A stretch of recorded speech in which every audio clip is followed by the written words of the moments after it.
All right, welcome to the STOA. Today's session is called the Authentic Relating Movement, and we have three past guests of the STOA who are central to what is known as the Authentic Relating Movement. We have Susan Campbell, the grandmother of the Authentic Relating Movement, author of such books as Getting Real, 10 Truth Skills You Need to Live an Authentic Life. And if Susan is the grandmother, then the parents perhaps are Jason and Sara. Jason Diggs, the co-founder of Art International and author of Conflict and Energy, the transformative practice of authentic relating, and Sara Ness, the chief instigator of Authentic Revolution, who compiled the Authentic Relating Games Manual. So we are here for 90 minutes today, and Jason, Sara and Susan will be engaging in a three-way conversation, and perhaps there can be interaction with people here at the STOA.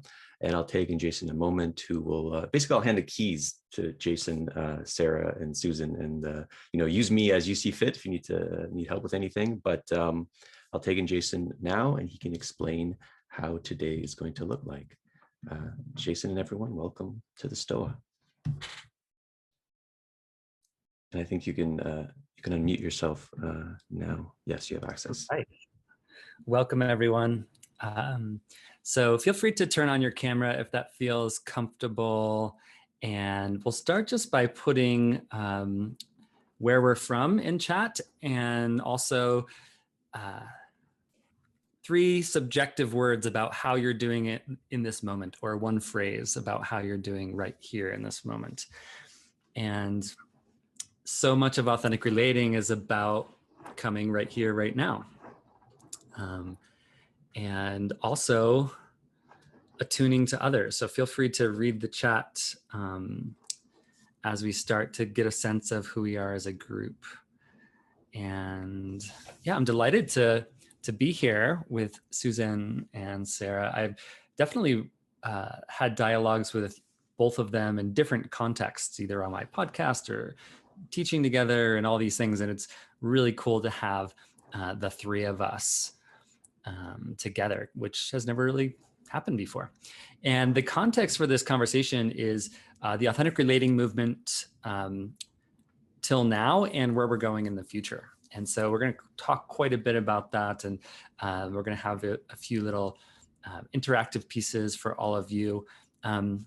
So just as a show of hands, who's relatively new to authentic relating? Like maybe you've heard of it or done it once or twice, but they're relatively new to this practice. Okay, so no one who's on camera at least. And who's kind of medium spicy, like they've done one workshop or, dabbled in it, but they're still learning about it? Raise your hand. Okay. And then who's kind of taken the deep dive and is a connection junkie? Yeah. Seems like most of us on the call. And this does seem to be a characteristic of authentic relating.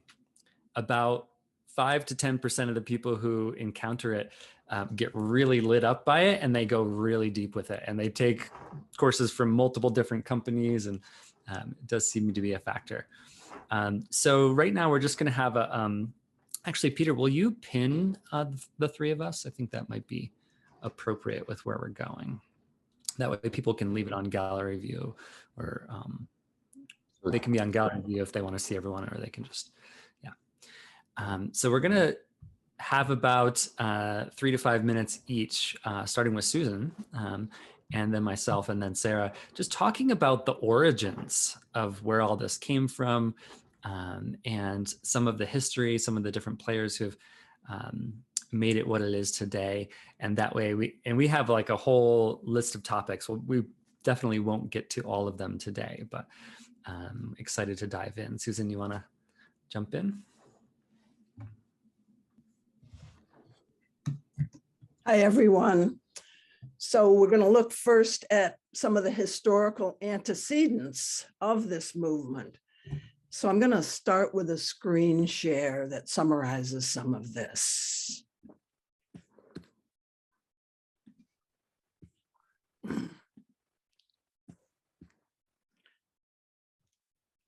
All right, let me get this centered up. So first, just to put it in context, I think a movement or movements generally emerge in response to some social ill, lack, injustice, or imbalance in society.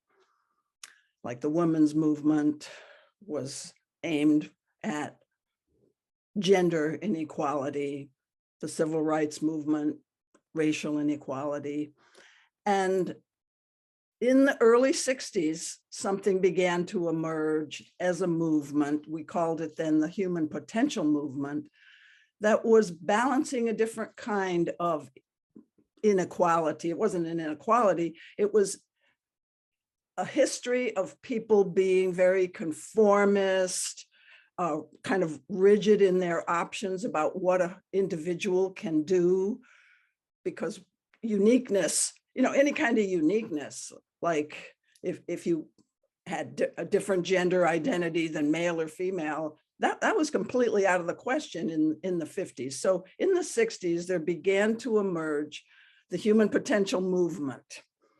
And it was bringing to our foreground the untapped potential humans have for inner development, spiritual development, self-awareness, mutuality, transparency, conscious evolution, and systems thinking as an alternative to the old paradigm of materialism, consumerism, black and white thinking, that sort of thing.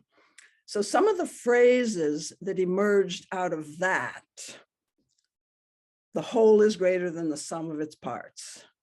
That's from systems theory, but body-mind connection began to be looked at, even in the medical community. We're all in this together. We began to think that way. And then more from the Asian influence of Buddhist psychology, be here now. So there was a lot of spiritual teachers coming over from India, for example. And Martin Buber had a phrase, I, thou, that the human potential movement picked up for its groups. The theme of what we were trying to do in our groups was I, thou, here, now. Human connection at a heart level, not so much just at a utilitarian level. So relationships began to be the focus. The relationship between things is much more interesting now, and how everything is mutually caused and mutually influenced. So this is a new paradigm that's emerging in the early 60s, and then it really came to the fore around 1967. 67 to 77, growth centers were popping up all over the United States and Europe. The most influential ones were NTL Institute. It was then known as National Training Laboratories. And that was in the East Coast in Northern Virginia, and the Esalen Institute in California. So this is where the encounter groups and the T groups started to happen. I'll say a little bit more about that in a minute. But basically, those groups had that theme, I, thou, here, now. Speak from your own experience in the present moment, connect with the other person as you speak, experience your experience, don't just talk about your experience. So that whole, it really was a new flavor for what it means to be a good human being, rather than making money, looking like everybody else and that sort of thing. You guys didn't grow up in that world, but I came of age in the 50s, and that was a very different world than the late 60s. You've read about it, you've seen movies about it. And right around that same time, many books were written that published group exercises, group designs, dyad exercises. And I wrote some of them here, just in case you want to look some of them up, because they were very good, useful books, mostly written by professors. And let me just say too, that most of the people who led groups in those days were psychologists.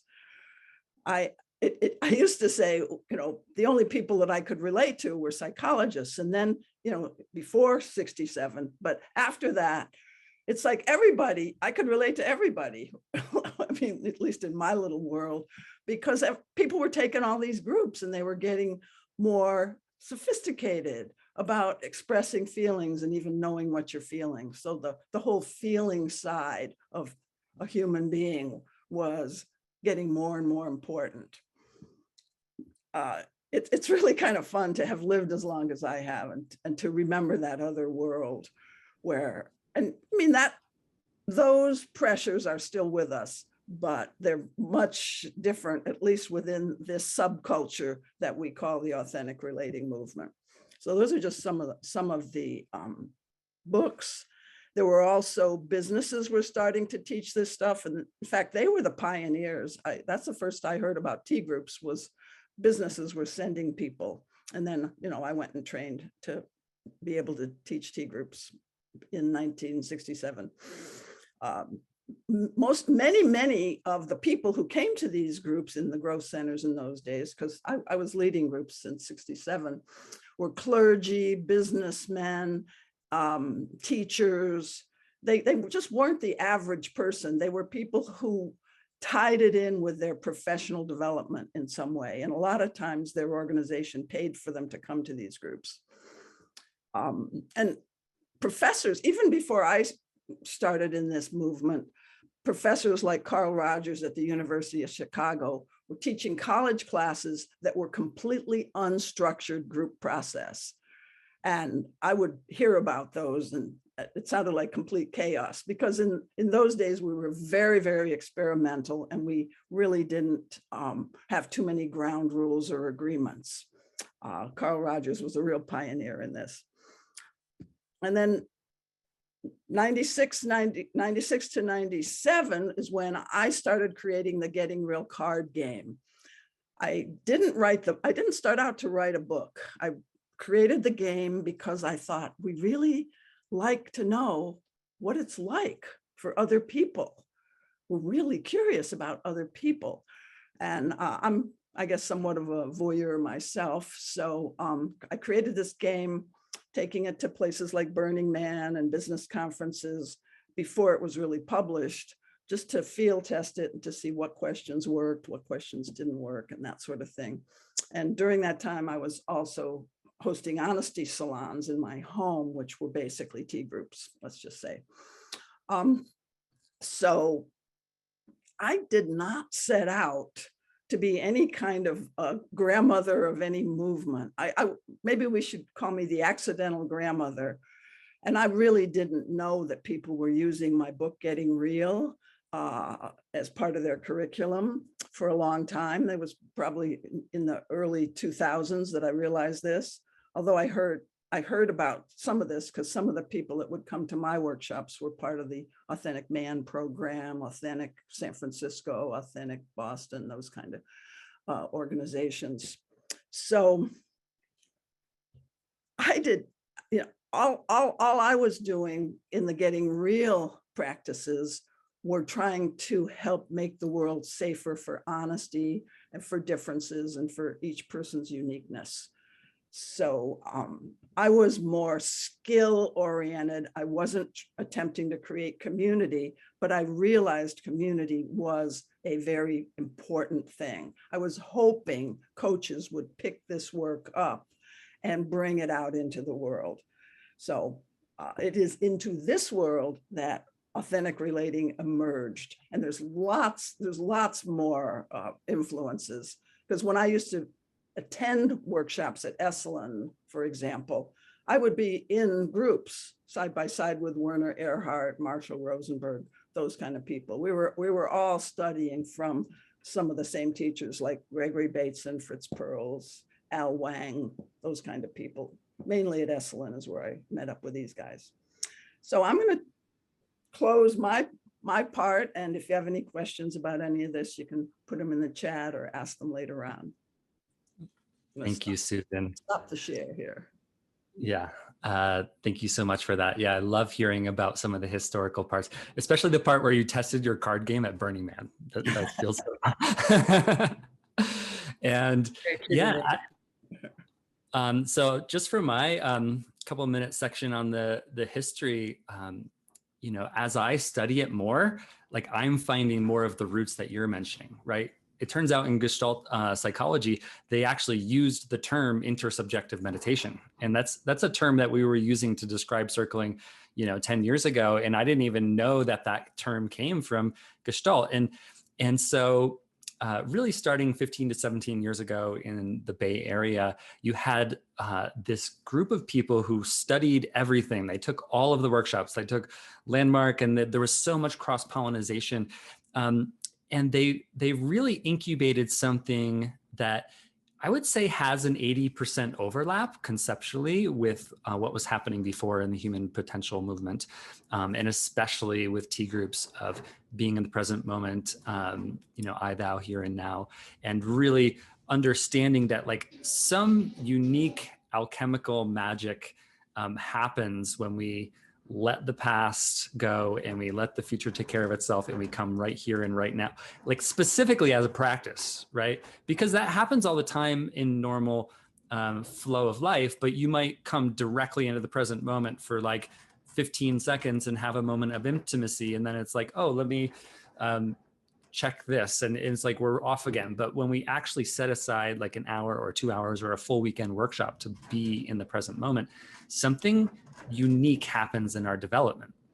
And so this group in San Francisco, who is Decker and Shayna James and Kendra Kunov and all of these people who really taught myself and Sara, they really brought it away from the therapeutic environment of like a therapist or a psychologist and a client. And they kind of brought it more into an egalitarian, like, hey, we can just do all of this inside of our friend group.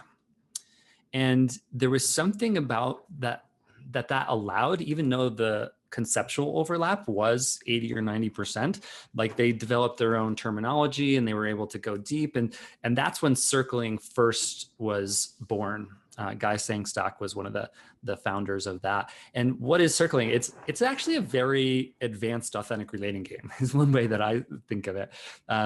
You set aside an entire hour to focus on one person. That's one version of circling, right? And there's something in that so much development can happen for that one person it's almost like that person ends up with 6 therapists who are all paying attention to them with like this exquisite, really deeply attuned, curiosity-driven, acceptance-driven.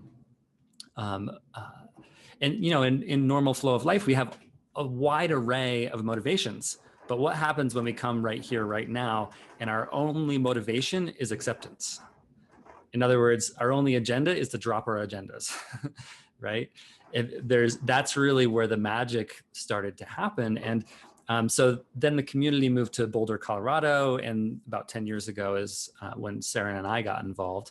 And we really started to look at, in these deep, long workshops, like what is possible for human development if we really put relationship first.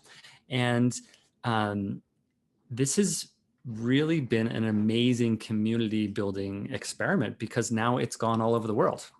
Authentic relating is popping up in so many different places in so many different countries. I know, I just heard recently about it happening more in South America with different people being trained. And so there's been hundreds and hundreds of people being trained in this art form. And it is a certain kind of decentralized, leaderless movement. Like there's 10 people leading this movement or 200 people leading this movement, depending on how you count it.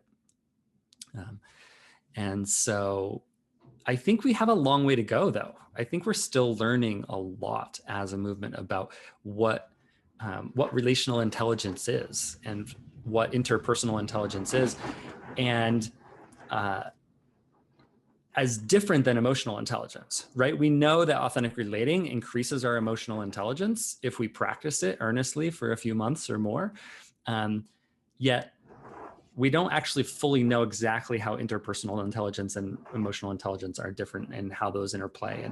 And it does feel a little bit full circle with some of what you said, Susan, that it started as a skill-based thing with psychologists, and then it evolved into a community building thing. And now we're actually coming back more of like, okay, how do we train very specific skills? And that's what a lot of what I did with my book is like how to really get the curriculum to a much more specific, concrete thing that it's like, oh, I know I'm growing in this one piece. I know I'm growing in emotional availability. That's something that I want to give to the people in my lives. And there's, a dozen other different teachings and distinctions around that. So that's what I'll say, and I'll pass it to Sara. And then we'll kind of get into a three-way dialogue. Mm-hmm. Yeah, I'm liking this backtracking and this placing of where we are within the time frame of like the gestalt of our times, and then also what Jason brought up of how the movement is evolving, which I think is characteristic of movements in general. So we have these like two things that are coming together now, right? Like us within culture and then almost the culture within us. So when I came on the scene in 2012, authentic relating, we got assigned Susan's book in the circling training that I took. I found authentic relating through a little manual of games that Decker and Brian had put out from their work initially in San Francisco and then with the Integral Center in Boulder. And I was like, wow, this stuff is really cool. I'm in Texas. I don't know about any of this. I'm just graduating school, but I want friends. And this seems like a cool way to make them. And I was at the time studying intentional living communities. And I was really curious about this question of how do people live, work, coexist in what the research I essentially found is called the Odyssey period of life. So there's this gap now between the time we graduate college, like usually our early 20s, and our mid or so 30s when a lot of people start families. And it used to be that gap just kind of didn't exist. Either people weren't going to college or they were starting families pretty soon afterwards. And so in that gap, there was starting to come up this real need and desire for community that then was also starting to expand beyond that age range, because even older adults were like, wow, community, wouldn't it be nice if we didn't only have to rely on our families, especially as the birth rate is falling and not everyone was choosing to have them. So it felt like I was tapping into, without realizing it, this real desire in my age group for community, for friend families, which I think we're still trying to invent what does that even look like? And it just so happened that authentic relating practices created community really quickly and easily. They just removed a lot of the blocks. I think of them as allowing us to play a different social game in which, because we know the rules, we have a lot more degrees of freedom instead of just assuming how we should act and interact and going to kind of the most basic level of like, okay, this is how loud I can be. This is how vulnerable I can be. This is the kind of questions I can ask because I know those work for the most number of people. I get a different set of rules, right? So people were finding, oh my gosh, I want to live with the people I'm meeting. I want to date the people I'm meeting. I want to be in community with them.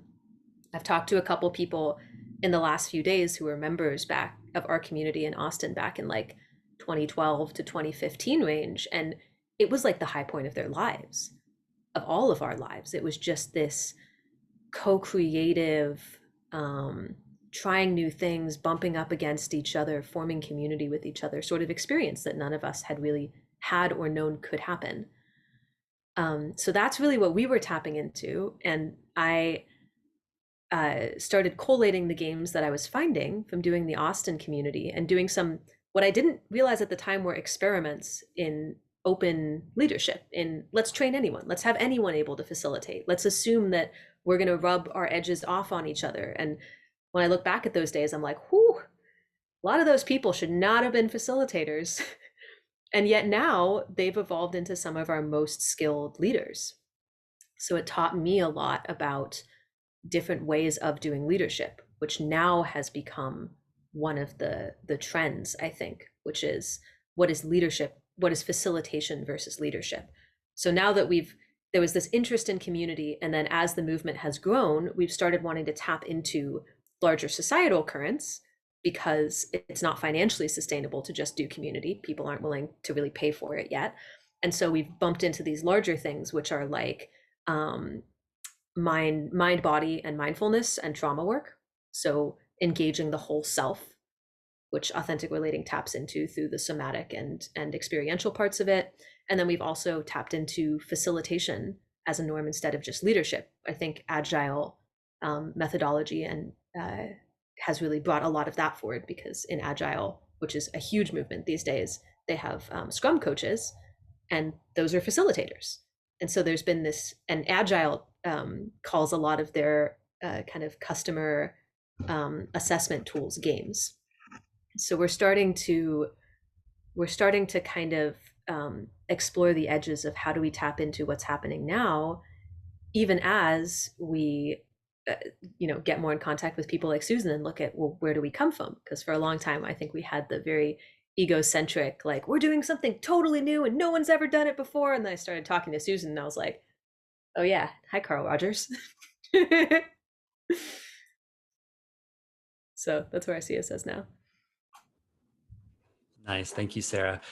So people have put some questions in chat already, and we're going to try to get to a lot of those. So feel free to put things in the chat. I answered one briefly. That was a simple one, but the one question from Rosa, which I want to ping over to Susan, I'll say my understanding, which might be totally off, and ping over to Susan. The parallels differences between AR and T groups, especially with regard to confrontation, which was not one of Carl Rogers' 3 necessary and sufficient conditions for personal growth, but was part of encounter groups. Yeah, as far as I know, encounter groups were kind of like edgy interpersonal groups where people would like bump up against each other and really grow that way. So like conflict was a part of it, whereas T groups were a little bit more of the academic and educational style groups that were led. And what a lot of people don't know is in the 70s, I don't know what year it was, but like encounter groups made the cover of Time magazine. Like that's what the human potential movement was. It was like you had 3,000 groups happening in America. And it was an entire movement, the way that maybe mindfulness is now would be a good comparison. So what would you say to that, Sara, the parallels? Or Susan, sorry. I agree with what you said about encounter groups versus T groups. And it was more the West Coast where the encounter groups were happening, at mostly Esalen. And it was the Wild West. People really didn't pay enough attention to safety. I mean, we evolved, and one of the things, and Rosa mentions confrontation, so I'll address that too. So as far as I know, T groups were not that confrontational in the era that I was teaching them, which was from 67 up to about 82. They were not that confrontational. It was very carefully led. Speak from your own experience. Stay on your own side of the net.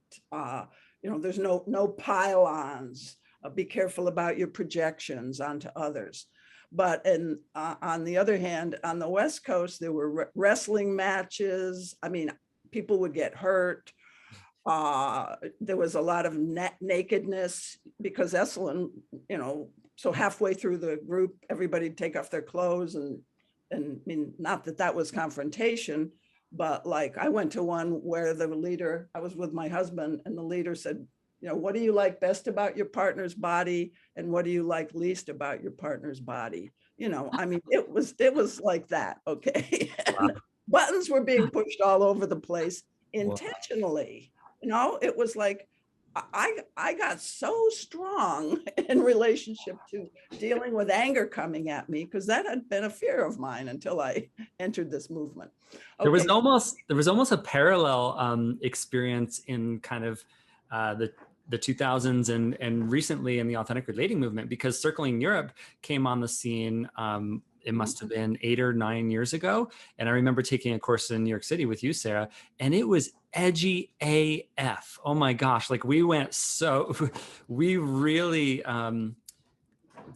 touched the edges of what it was like to be human, and what was acceptable, and really pushed the edges a lot. And they got a fair number of complaints about people being re-traumatized, and they had to like gear more towards safety. And I respect those guys so much. Like my leadership grew like crazy being in this 5-month course with them. And we cracked a lot of eggs to make the omelets, so to speak. Yeah. I think Sara had an internet thing. She just texted me. So I'll just speak a little more to the confrontation and Carl Rogers thing that Rosa mentioned. Should I do that? yeah, please. So it depends on how you define confrontation, but the Carl Rogers group, because I was in the early students of Carl Rogers, I was one of the early students, and just for other people, the 3 facilitative conditions, which Rosa calls the necessary and sufficient conditions for basically trust and safety, empathy, positive regard, and genuineness, as I recall. And confrontation was something that all of us were interested in, but this is the way we defined confrontation, was simply saying things like, I notice you're smiling while you're telling me your cat died, or something like that. We'd noticed discrepancies. So that was what confrontation was in the literature. And I did my PhD thesis on confrontation and psychotherapy based on Carl Rogers' work, because this was part of the movement self-correcting. We realized that the facilitator was too shadowy, so the facilitator's too shadowy. People were wanting more humanness from the therapist or the facilitator. And so that was one of the self-correcting things that happened. But then, of course, you can go too far in self-correction, too much confrontation. Now we have to correct backwards again. And there were many books written and research articles written about encounter group casualties. They weren't called T group casualties, though. So, I'm not sure how you, Rosa, have experienced T groups, but I'll just say that much for now. So yeah, one of the overarching questions that we thought about is like, how do we handle safety as a movement inside of workshops, inside of authentic relating game nights in people's living rooms? There's kind of this safety first culture, which is like, make sure to respect everyone. And then there's a safety third culture, which is actually a phrase from Burning Man, if you're familiar with that. Sara, do you want to jump in on that at all? Yeah, can you give me a little bit of context? My Wi-Fi just totally blipped. Yeah, just the self-correction of like what happens when a group really goes for the edgy conflict. Oh yeah. Circling Europe style. And then we find out like, oh, people are actually being re-traumatized, and we have to like, steer back towards safety, and like just those 2 parameters in community and how do we handle safety? For sure. That's actually been a really interesting question in Austin, because we started out as an AR community, and then circling Europe. Austin is actually where I introduced Jordan to John and Sean, because they did an immersion down here, and they partnered and became what is now Circling Europe. And so Austin had this interesting mix of a pretty safety conscious AR community that I was leading, and then a lot of conflicts between me and Jordan about the level of safety of the circling community, which was really different than the style that I had trained in. And I think I learned there's like a whole bunch of stuff that I've taken away from it. One is that people oftentimes will kind of self-select in the safety that they want, and that safety breaches are oftentimes a lot less big than I think they are. Like, I was really scared in the early days that what was happening with Circling Europe was going to harm people on a really big level. And that was overall not the case. Like, there were definitely some people that had bad experiences where I was like, I would rather this not have happened. I would rather they have given more context about what the event was and wasn't, which is something I try to do a lot more these days. Like, hey, trigger warning, if you have these signs, like, maybe don't come to this. Like, on one of my events, it says, this is going to be triggering. If you don't have the capacity to hold yourself and others today, don't come to this event. So pre-framing, awesome. And people are a lot more resilient than I think they are. And as a leader, it's my job to ask the people to set very clear boundaries for the people that I think are not a fit, even after they're in the container, and just be like, hey, I'm noticing these things. just letting you know, here's what may come up here. Are you okay with that? And, you know, giving you the heads up. And then the last thing that I found is what sort of safety people need at different points during an event. So I start out events with a lot of holding, where I'm like, I will be the mom here. You can project all your mom stuff on me. I will hold the safe container for you. I will set the agreements. I'll make sure you know all of the leads.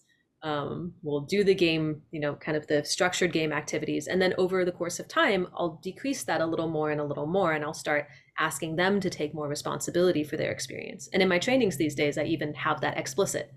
Like, here's a video about how I'm going to increase the level of agency throughout the training and how responsive I'm going to be based on that. So I like this idea of how do we train people into internal safety while also understanding that safety and the sense of it is going to be extremely relative. Like, I don't think that I think it's entirely in relationship to the environment. So if the environment feels unsafe to someone for whatever reason, I can't expect them to speak up for their needs. I have to be engaging with them and engaging with the environment and taking in feedback without making myself wrong for not knowing it in advance, because everyone is going to have different needs. I think the last thing I'll say is right now there's a movement towards like almost a self-righteous safety. Like, as the leader, you should have known in advance how much safety to create for me. And what I'm trying to learn is like, how do I help people speak up for themselves when they need safety and notice their needs, but also remind them that someday they're going to be in my shoes and they're going to be having to figure that out too. So how would they like me to respond? How would they respond if they were me? So it's delicate, and I'm really enjoying that exploration. Yeah, I think it's really subtle because the level of safety that's created is a combination of what the leader does and how they set context, and them using their role power in an appropriate way, and every single other participant. Like, in my personality, I think I steer really far on the side of safety and like attunement and really creating like softness or like gentleness for other people. But when I'm in leadership, I try to actually, I remember for about a year when I was leading courses, I used to say sometime in the first hour, I would just say, this is not a safe space. I'm not here to create safety for you. We get to decide as a group. And I would like let it hang in the air and let like people's nervous system get a little bit amped up by it. And then I would say, well, it's actually a co-created variable that we're going to do together. And because, I think Brene Brown perhaps has this phrase of like, this is a brave space, right? This is a co-created dynamic. And there's so much that can be learned by pushing into our edge. And a lot of times we don't know where our boundaries are until they have been crossed, which means that if a boundary has been crossed, nothing wrong or bad has happened in a lot of cases, unless there's physical violence happening or something that's much more extreme. But like in most cases, when boundaries have been crossed, that's a moment to be like, oh, I get to learn about how I communicate and how I can communicate my boundaries, right? And the other person gets to learn about who is this person and what do they need that's different than other people.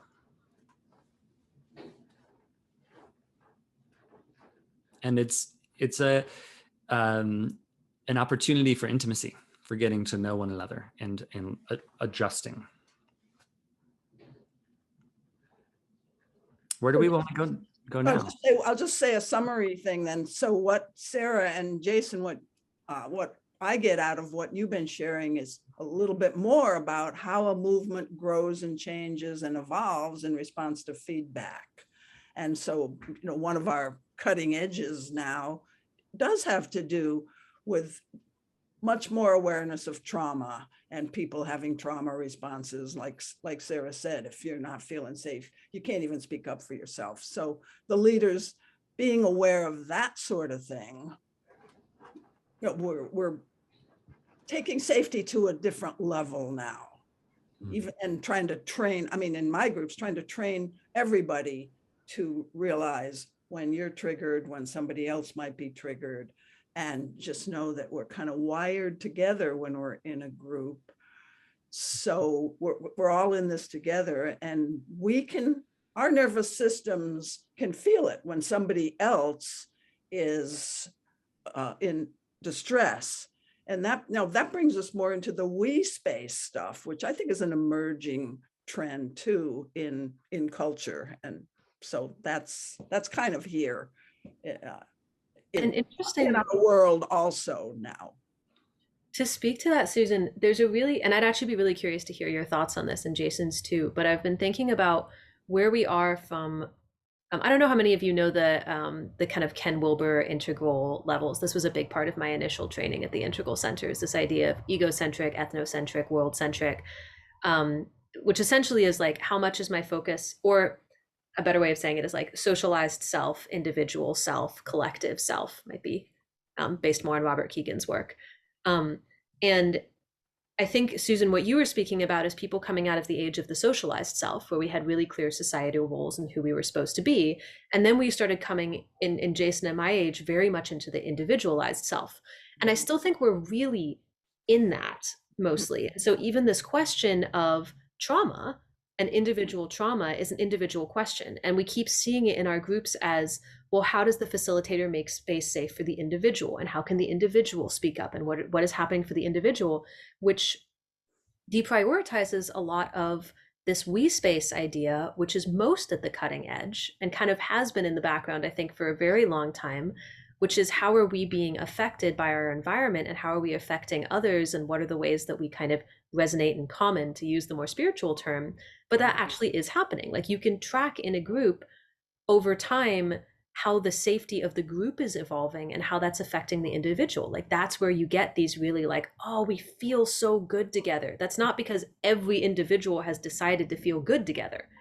That's because there's a group gestalt that's emerged. And so I think that's a space where this movement is existing and exploring right now as one of the things that has most been concerned with the we space since the beginning. But now having for us to go from, okay, we can set norms for participants and just have them follow, into this, now we have to pay attention to the experience of each individual and to the societal trends and figure out how to weave a we space from within those. Yeah, the we space work is really beautiful because in a sense, what happens, like, we can actually even practice it right here, right now. I think that would be helpful if we all just like breathe slowly and softly through our nose for like 30 seconds and just gaze around at the different faces on the screen. And just imagine what it would be like to go on a little bit of a magical journey with all of these people. Even if it was just for one day, and we got to like collectively care for one another, support one another. We got to listen to one another about our dreams and desires, right? Because so much of authentic relating is about listening. And we actually can drop more of like the rigid parts of our ego or our personality and merge. Like, it's safe to merge with the people on your screen energetically, emotionally. Just trying that out as a possibility, right? So just call out a word or a phrase of what that does. And that's a very entry level kind of guided meditation into something that might create a we space. In a weekend workshop, you would spend a lot of energy doing that. Like, what happens when I just do that for 30 seconds? How does that change your focus? How does that change your being? And you can type it into chat.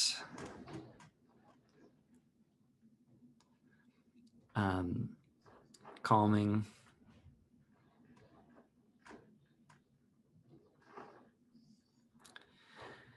And so a lot of the authentic relating facilitators don't have credentials as a psychologist. The vast majority of us don't, even though we've been trained in how to do something that's very similar to group process work, which is led by a psychologist.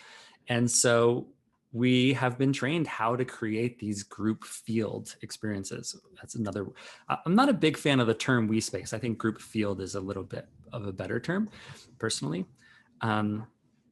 But in that space, there's opportunity for learning, there's opportunity for co-regulation, there's opportunity for people getting their belonging needs met. And there's also an opportunity for hurting one another more because there's group intimacy that happens. Do you want to chime in on this, Susan? Well, I'm thinking of how the opportunity for hurting one another. That's where my mind went. I just grabbed onto that and I was nodding.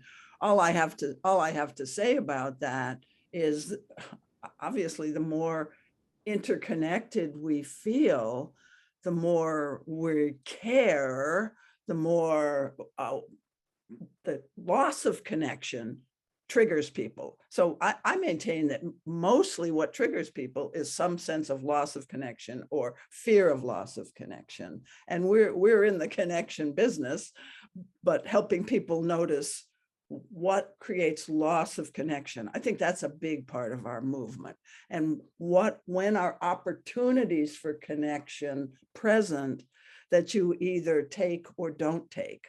And to me, all the skills that we're learning together in the authentic relating movement, these are things we intend to spread out into people's lives in the world so they can oh, there was an opportunity for connection that I just missed with my spouse. Let me go and correct that. So I just wanted to pop in with that piece. I'll name a thought that's on my mind with that.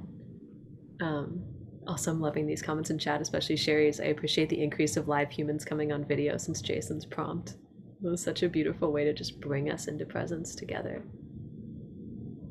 So one tag that's on my mind is just doing this on video and the ways that has changed, and the fact that we found that you really can do this on video and that human connection is ubiquitous. And that feeling connected is ubiquitous, whether we're in person or online. I've found that really fucking cool, and what I think that says about the way that humans relate with each other. I also want to name that the question of what connection really is and what forms of it we're working with and not is also a big question that's up for me these days. Since time immemorial, we've had this question of, well, do people come to our groups for dating? And what happens if that's what they want? Is sex and relationship? Is that less of a pure goal than I just want to become friends with people, or I want to deepen my relationship with my spouse or my friends. And so, or making friends as an adult as a form of connection, or connecting with coworkers, and how we do connection when there's hierarchy at play, which is a different set of norms. So one of the things I think I've been really exploring in the last couple of years is within the definition of connection, how can we offer opportunities even for when people want to end connection with each other or aren't getting along, like the debate around polarization that's been happening the last 2 years or so. How do we have conflict better, which is what Jason's book is all about. So I feel like that's one thing that's happening right now, is really expanding the frontiers of what group and individual relating looks like when it's not going to be peaceful and deepening.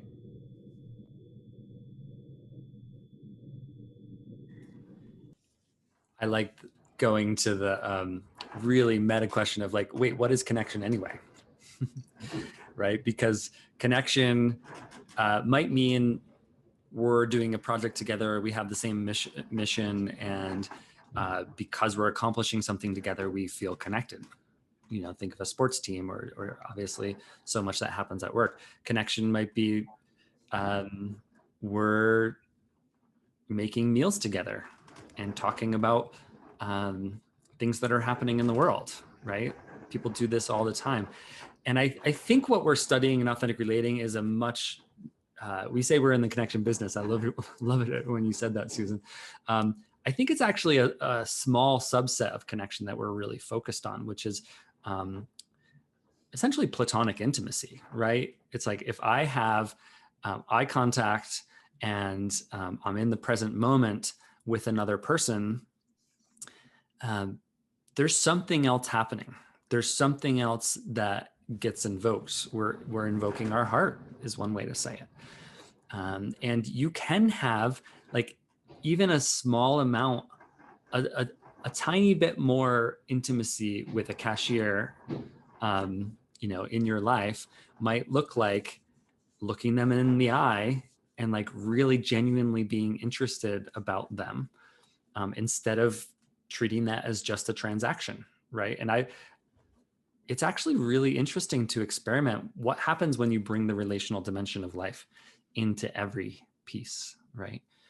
And I know I kind of went back to your original question instead of commenting on what you were saying towards the end, Sarah. I don't know if we want to pick up which thread we want to pick up. There's a number I could see going towards right now. There's this idea of conflict and how do we use AR tools to navigate that. I know there's another thing that we've been meaning to talk about like intimacy in one night stands or development versus connection. So I want to say we can take the direction, but I think I want to pause for a minute and just hear. I'd love to get a couple of things that y'all are mulling on as you hear us talking. Could be something that you want us to speak to, or just awarenesses that are coming for you. I'd love to just like pause for a minute and do that. And then Tim, I see your hand, but I'd love to get a couple comments and then grab your question.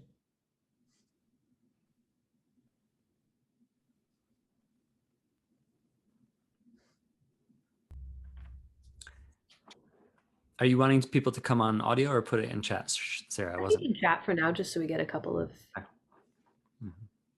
thoughts. How can AR address the meta crisis is one. Tim, do you want to speak yours? Sure. Yeah, I'll just share real quick. After having just been at an authentic relating event this weekend, I noticed in conversation the other day, and this is kind of related to some of what was just shared, but how I was telling a story about something that had happened in my life, but really finding myself asking the question, why is what I'm sharing right here in this moment with this particular person, why does that feel important? Like bringing the relational aspects into what I'm sharing, because sometimes I find there are things that are important to me, but I don't really ask the question of like, what is it about what's happening right here and now that makes me want to share that story, and how can I bring that person more into my world? Like, what is my actual goal in having this interaction? And yeah, I just really loved how the practice kind of brought me more into presence, into asking less about what my experience is and how more about what is my experience with this person right now, and how is it that I'm actually wanting to connect. So I've just very much appreciated the practice for bringing that awareness to me. Yeah, one of the tools in my book is called Saved by Context. And if we, in the beginning, say what our goals or motivations are, like, hey, I really want this with you, and then we blurt out the thing that was the thoughts going through my head, it generally goes well. But if a lot of times, if we're out of tune or out of sync with another person and we're just sharing a story or sharing a bunch of things, and there's like a quizzical look on their face, we can actually just share the context in the middle or at the end, like, oh, I said all of this because I'm really wanting this other thing with you. And like, and so really revealing our motivations is like an AR master tool. Like there's so many situations that it applies to. That's what I heard in what you said, Tim. Yeah. Relational code switching, similar. There's on that mode, Peter, I'll say something that the Integral Center used to teach that I really loved was this idea of different types of conversation. They used to say it as levels, but I'm not as much of a hierarchy person. At least in the sense that there's informational, which is just that we're, talking, giving information to each other. So this is what I do for work. This is where I'm from. This is what you need to know about me. And then emotional, which is like, what are the emotions that underlie that? How do I feel about my work? how is it to be in this job or in this space? And then relational, which is as I'm with all of you, or as I'm with myself with you, what is the quality of that relationship? And something my teacher Decker used to say is that we usually don't get to that level unless something is ending, whether it's a relationship or somebody's dying. We just don't talk about that. And so I think for a lot of us, Tim, something that you pointed out, or a reason I think of like that I have a fear of going to that relational space is it feels dangerous on some level. And my explanation for that currently is because most people only have that association with something bad is going to happen. We're talking about this because something is wrong. That's the only time it's happened in my life. I know I've found that with my partner, who's like not an AR person initially. It's really scary for him to have those conversations. I need to give context a lot in advance. I need to message him in the morning saying, hey, I'd love to have this, conversation in the evening. Here's my intention. Here's what I'd love you to think about in advance. Are you open to that? So it's an interesting space getting into that relational and really rewiring some of our expectations about it. And sometimes that takes a long time of being in community together. And then I'll say one more thing on that. Well, actually, I want to connect that to like what you said, Peter, about circling as intimacy without friendship. So looking forward to going into that idea of intimacy, one night stands, and what happens when we get into this new relational space. But I want to give Jason or Susan a chance to talk first. Susan, I was back on the theme of conflict and how the emerging AR practices, I think, have a lot to offer the polarized situation in our world today. And I think a lot of us are just dipping our toes in that water, right? A lot of us facilitators. And one of the things, just picking up on how we have really brought context to awareness for people. So I'm having a discussion about, let's say, whether to get vaccinated or not vaccinated with somebody who's suspicious of the vaccine and somebody more trusting of the vaccine. So there's there's a conversation going on there. If we put the context as really hearing each other, or the context as understanding your life experience that led you to this place, or first setting some kind of context that suggests healing. That's one thing that I think we know how to do. Another thing, I think both Jason and Sara just mentioned, sort of the levels of where you're coming from, like the underlying motivation. There's I want to be heard with my beliefs, but what do I really want with you here and now? I want to feel respected, etc. So we, getting to the underlying, using basically it's negotiation skills. And I think we are bringing that in. Okay, people have their positions, but what are the interests, the needs, the deeper human part of what's going on? And so I know the more I care about somebody, and so this is where caring and connection comes in. The more I care about somebody, the more painful it is if we're watching different movies. And that is actually one of my triggers when I'm reaching out to somebody that I really care about and we can't connect because we're really seeing different realities. But being able to express the pain that I'm feeling, not being able to connect with you, keeping things much more experiential and here and now, I think has great healing potential for some of these polarized issues in our world today. can I speak to the conversation going on in chat, actually? Yeah.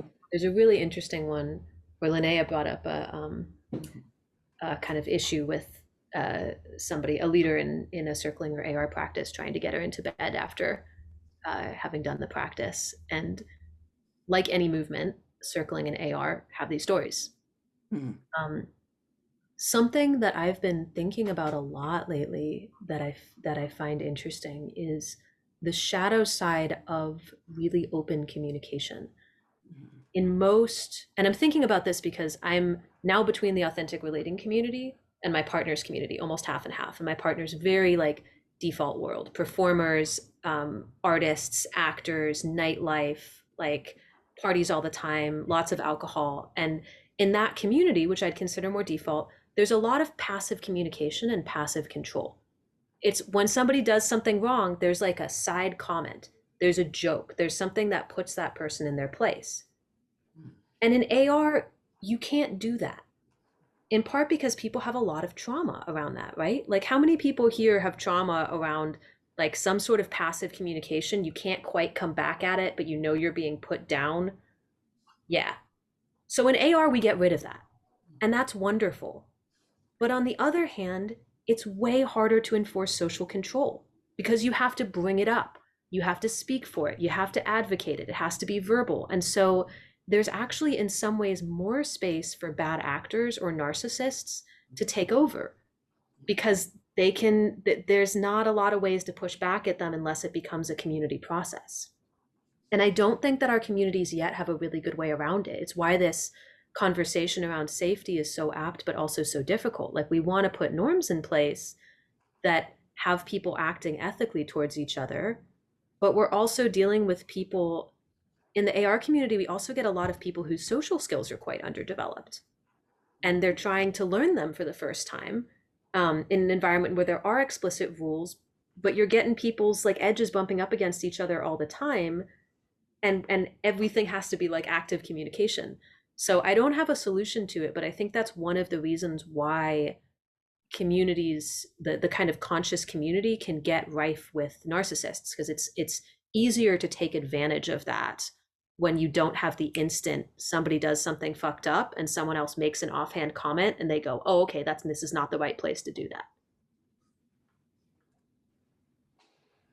Yeah, so fascinating, Sara. And we all have an inner 2 or 3 or 4-year-old. We all have an inner narcissist. We all are actually capable of narcissism when we're triggered or traumatized or re-traumatized, right? And so there's some critiques of the authentic relating movement that I just want to say like are very valid. Like, if we're really prioritizing feelings, if we're really delving into our feelings, like so much more, like twice as much, or maybe even 5 times as much as the default world, we can get lost in that. We can get lost in those places, and they can be eddies of growth. And in a way, if I am prioritizing my feelings all the time, that's called narcissism, right? We actually have to balance everything that we're experiencing with the group, with other. And so, I think we're still maybe a toddler, or maybe like mid-grade school as a movement. I think we're still growing up. And I think these other kind of protections that are in the default world do need to be included in some way.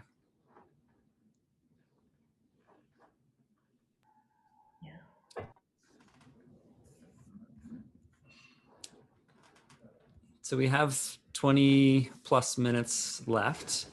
Where do we want to go? What thread is on your mind, Susan? Well, the critiques of the AR, which you were starting, I think might be good to flesh that out just a little bit more. Mm-hmm. And then I also was thinking of like sex in groups, okay, this is platonic intimacy, but I thought that might be interesting for me to learn from you guys, what's going on there. But could we do a little of the critique, continue with what Jason said? Yeah, shadows and critiques of the authentic relating movement. Like, you can even put them in chat and we can discuss. Yeah. Could we touch on the intimacy one night stands ones to start? Yeah. So some interesting thoughts with that. Yeah. And then I'm also seeing a question around the future of AR to get to at some point. Does one of you want to speak on this idea of kind of false intimacy one night stands, like these practices creating a lot of closeness, but then that closeness not always existing after the event? Mm-hmm.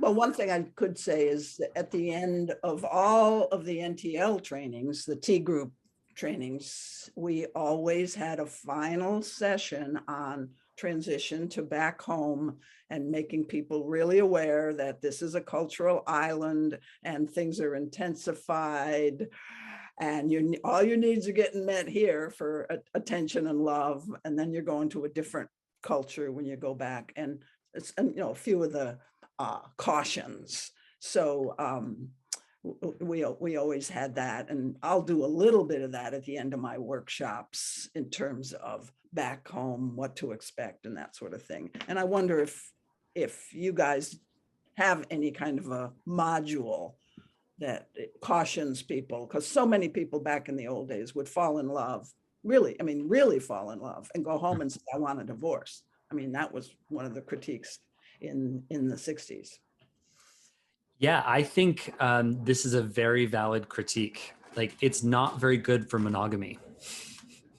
Like, right? Authentic relating, like just going in there and like mixing your energy with all these, other people who may be married or single, like it can disrupt relationships. And yeah, I think it's a really valid critique. And also, like, how do we work with that? I think it's really just a specific teaching around like, hey, this is community. And in community, you might go deep with a group of people, but they're probably not going to be the closest people in your life 3 months from now. Like, there's something different around friendship. And friendship in our culture can be very temporary or very surface level. I mean, who here has over 1,000 Facebook friends, right? And like, how often have you actually interacted with 90% of those people? Whereas I think and this is just a speculation, but if I imagine, 200 years ago, 300 years ago, friendship was like for life. And it didn't matter, like you would write letters to this person, every 2 weeks for your entire life. And that's what it meant to be in a friendship, and so really just, I think most of these workshops and most of these places are places we can actually just exercise our hearts and exercise our relationship skills.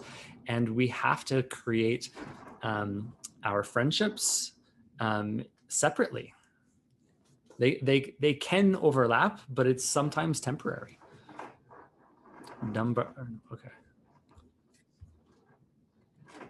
Yeah, I'm trying to find a good analogy for this, but sometimes it's like in common culture, we don't get as open with people as we do in spaces like AR. If you consider openness being sharing parts of myself that are less commonly told to others except for close friends. And I'm doing it in AR because it's very specifically oriented towards that kind of sharing. In the same way that I might have a peak experience with someone, like say I go on a mountain climb with a couple of friends, right? And it's all focused towards doing this big thing that we've never done before. And at the end, we're like, oh my God, we just summited this mountain together. We have this feeling of accomplishment. We have this thing that we've now shared. We're going to be friends for life, right? And then you go back to your lives and you're like, well, our lives aren't all about summiting mountains. Like, we're in different places. We live in different places. We have different interests. We're different people. And yet you also have this bond, and it can be really confusing. Like, we felt so much intimacy. Shouldn't that mean something? And I think of it in the same way of like, I go to a psychology class with someone and I have this great intellectual connection and we learn this thing together. But for some reason in that space, we don't expect that now we're going to be friends with each other around psychology forever. So we have this assumption about what intimacy and what spaces that feel intimate should mean and lead to that just isn't quite the same in AR, because what we're doing is climbing a mountain together. We're not getting to know each other over a period of several months, sharing all sorts of different experiences to see exactly where we align in every aspect of our lives. So there's this really interesting fallacy there. And I really loved what Peter said about doing AR mostly with really close friends, where it's like, the reason that I do AR and circling these days are to help groups have better connection skills with each other for when conflict arises. So basically better tools for like fixing micro withholds and micro instances of lost connection. helping facilitators have better skills for working with the dynamics of groups instead of against them, and with the people who are closest in my lives. Like right now, my goddaughter has brain cancer, and we're working in my household of people that have studied AR with how to be with her. And without those tools, we wouldn't be able to do that. Like my community, this is the second massive crisis we've experienced this year, and the first was walking a community member through his passing with ALS. Being able to talk with each other when things get tough, and having followed up on the intimacy of those instant connections with AR very intentionally, really has created a different quality of relationship. But that wasn't just from bumping into each other at a games night and saying, wow, we are so connected. Like, this should mean something. It took work to get it there.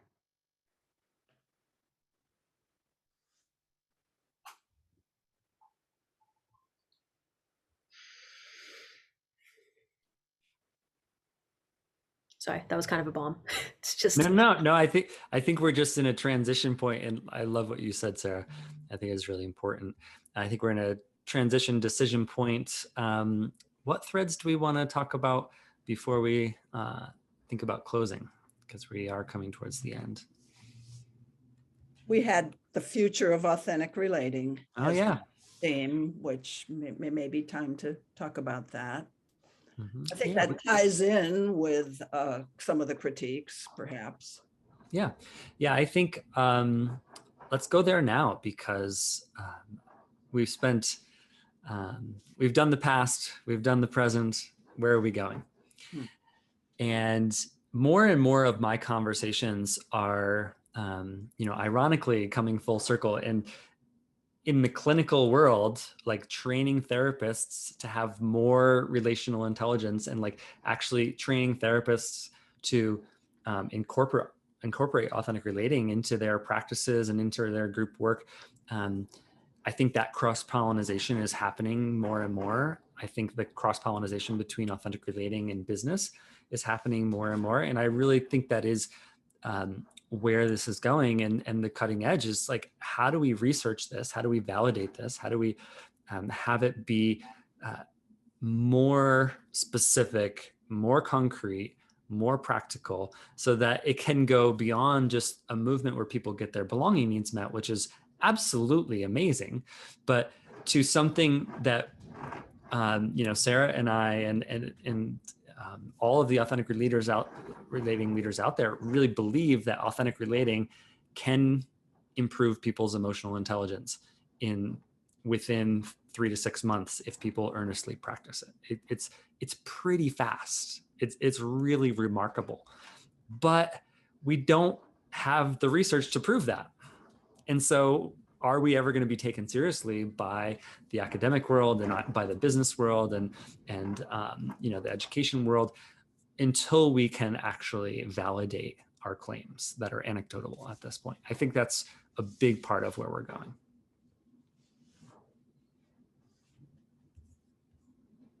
So part of what you're saying is this inclusivity, exclusivity question, bringing the language of authentic relating, like when we bring it into the business world, we have to have a much stronger rationale for why we're doing this activity. How's it going to help you with your supervisor, with your customers, that sort of thing.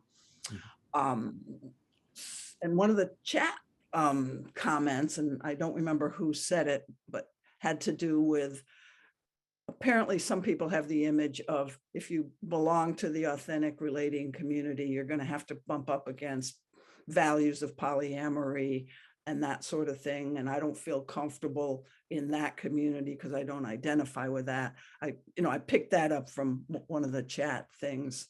And I'm thinking, in any group, there's like one of the things I love is a thing called the differentiation design that we used to use with large groups, which was, okay, we're a group who all agrees, with authentic relating, but how many people are poly, identify as mostly poly? Go to that corner of the room or raise your hand. How many prefer monogamy? raise your hand or go to that corner of the room. And then, okay, how many of you who were poly have a disagreement about, some other value that, what would another value be? Like safety. Think the leader's responsible for safety, or safety is an inside job. Okay, so you polarize, or you see how many polarities are within any little subculture. And I'm not sure if we do much of that sort of myth busting, but I kind of think that AR equals poly is probably a myth. I don't know. Or it's not a myth. I think it's I think, yeah, I don't think the majority of the people interested in AR are polyamorous. I think it's still, it's AR has a wide overlap with the alternative community when we're talking specifically about authentic relating within community. Because the sort of people you're getting are the people that want to try new ideas and want to try being in community together, and agape and eros and all of these things. And so you're self-selecting not for the practice, but for the style of community and member, I think, and people move in those sorts of communities. And I think that was true 5 to 10 years ago, that it had a lot of cross-pollination with the ecstatic dance community and, alternative spirituality communities. And that's what I mean by the future of the movement is cross-pollination, is like cross-pollinating authentic relating with wilderness therapy, cross-pollinating authentic relating with, working with teenagers or working with bullying. Like that's really how it's spreading, and what I hope continues to happen. Yeah, and just to make the group more inclusive, that was my point. Is I think that is something we're aiming toward. Mm-hmm. So I want to speak a little bit to this future of AR as well. And Jason, I actually have an interesting disagreement with you here, because I used to think the same about the necessity for research. And then some research did come out with AR. Like there has been a couple articles posted on it, and Project Aristotle came out, Google's study that correlated psychological safety to being able to read people's social cues, which has been really, really helpful for me to cite within businesses. I've worked within a lot of businesses since that study came out. And there are some organizations for whom that research is really helpful. Like I'm a huge fan of Authentic Relating International, who's doing work within prisons, which is a more staid environment. Also a huge fan of Seek Healing out of Asheville, that's using authentic relating and circling practice in addiction recovery. And they actually are doing a fair amount of research in conjunction with neuroscientists and psychologists on this, or sociologists.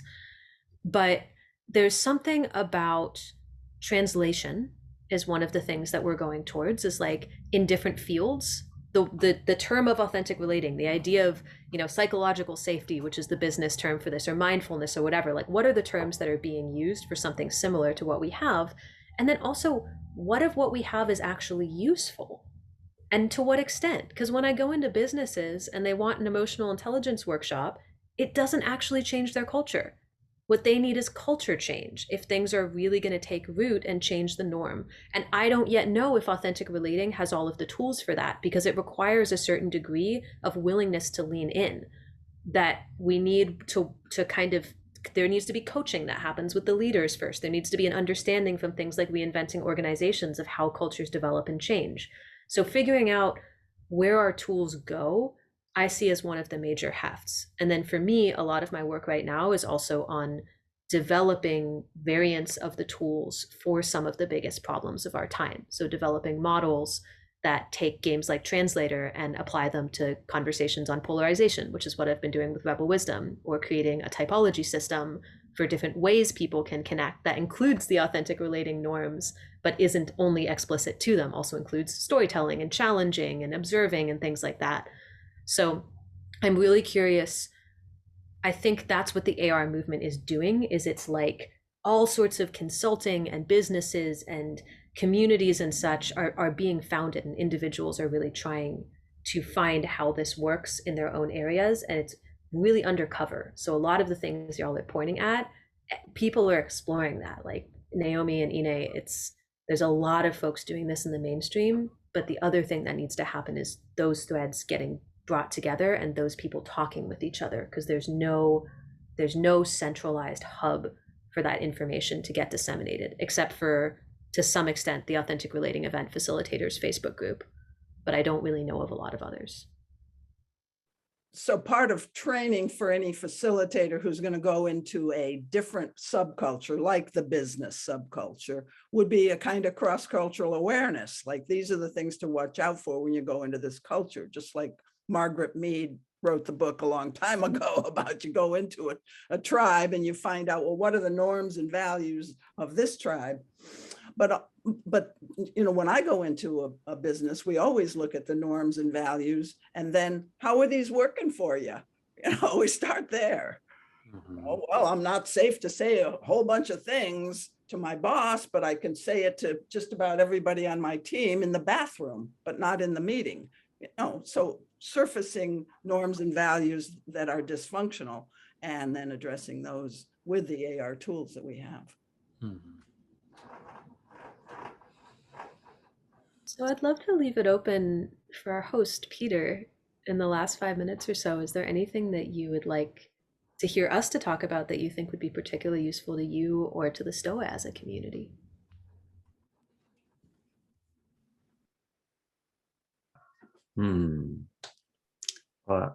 Perhaps given 5 minutes, maybe go around, hear any kind of parting thoughts, or maybe like what you each want from the movement, given that you gave so much to it. I think that would feel meaningful for me to hear.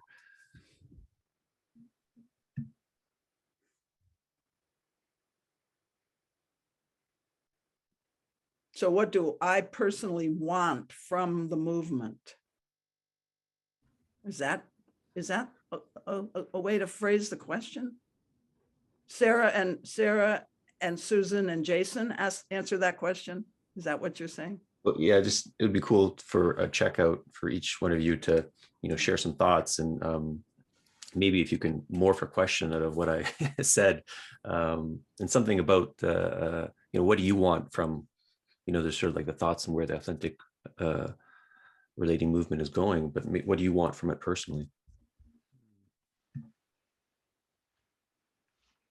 I love how you're making this relational, Peter, because as a teacher and facilitator, I often find myself in this role dilemma where it's like, oh, I really like doing this, and I really like explaining things, and I like my career, and I like my role, and sometimes I want to not be in that role, and it actually feels more human. It feels more connecting to not be in that role. And so I think if I was to be a touch selfish or really focus on what I desire, it would be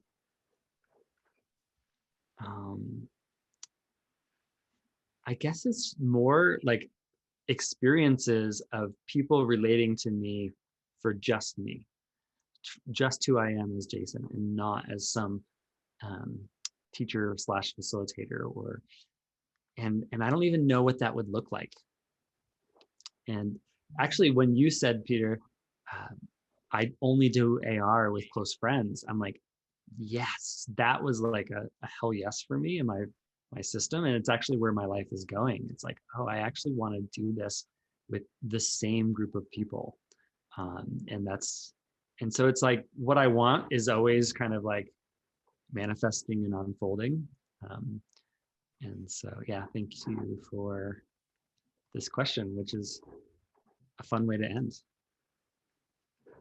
Mm-hmm. One of the things that comes up for me, what I want, is the opportunity to interact with people like you, Jason, and you, Sara. I want some more of that, and other coaches and facilitators in the AR movement. I want that just to, because I'm really passionate about this movement, but it's not my movement by any means. And you guys, you know, figured out how to use language in different ways and how to use the internet and so forth. So I just want to kind of keep up, because I'm in the older generation. So I want to keep interacting around facilitation and leadership. And I'm quite interested in interacting with people who are leaders of a community of practice. And I have a number of friends in my geographical locale that I'm going to be inviting over. And just what are the challenges of a leader of communities of practice, like when people don't like you to lead, for example. Okay, so that's mine. Totally invested in both of your answers, Jason and Susan.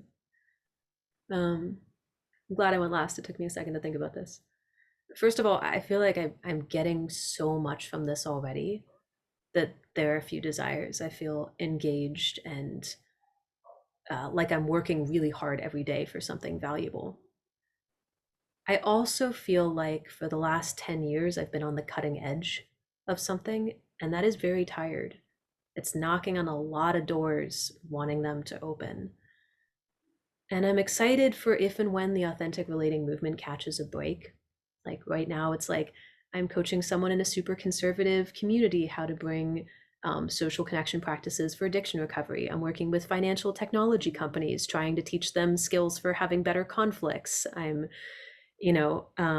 working with my family. I'm just coming off of being in the hospital for a week and a half every day, like seeing the way that doctors are relating with their patients and like what sorts of skills could be used in order to have those more whole health conversations and bring the soul into it. So like places where people like some opportunity to get this out to a large group of people that actually want to engage with the skills at their heart, like having real conversations, sharing withholds, talking about relationship, understanding the really diverse ways that each person engages, and understanding how groups form norms, like those sorts of skills.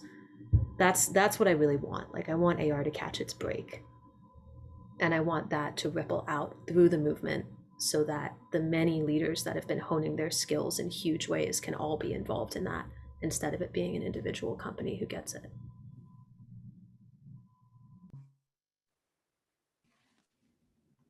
And maybe I'll do some closing shares. I guess maybe I'll start with gratitude, just for you three and what you do, and then when I first discovered authentic relating, I was heavy into like doing Toastmasters and doing all this like public speaking and personal development with my social skills. And someone, after a public speech I did, someone came to me on the subway because they were there and they saw me. He says, "Have you ever heard of circling?"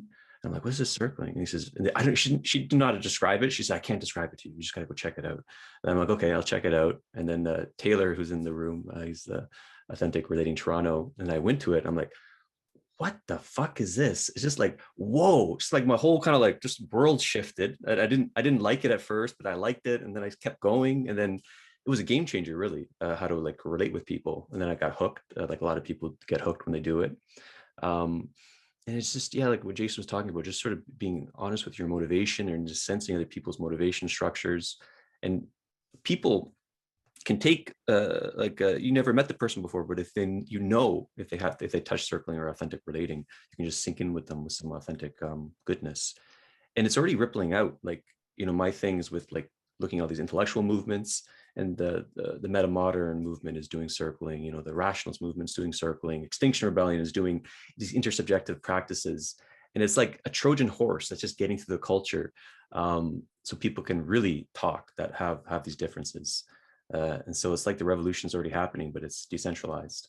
And it's because of, you three and people like you are doing the good work. So yeah, just sending you a lot of love and gratitude for doing what you do, and encouragement to keep doing it. And thanks for coming to the STOA today for doing the session. Yeah, I don't have any closing announcements, but you can check out, we have Alexi. Alexi, you're here. You got a session tomorrow on authentic relating, but with a twist. Yeah, we having a session about STEAMology, how the STEAM and ancient culture of STEAM create the place for human encounter.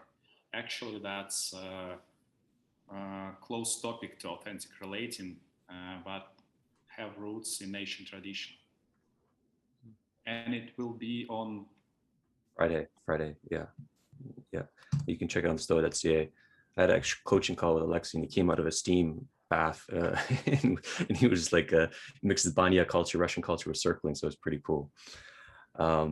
Yeah, so that being said, Susan, Jason, Sarah, and everyone, thank you so much for coming to the Stoa today. Thank you, Peter. Close up by listening to some Kanye.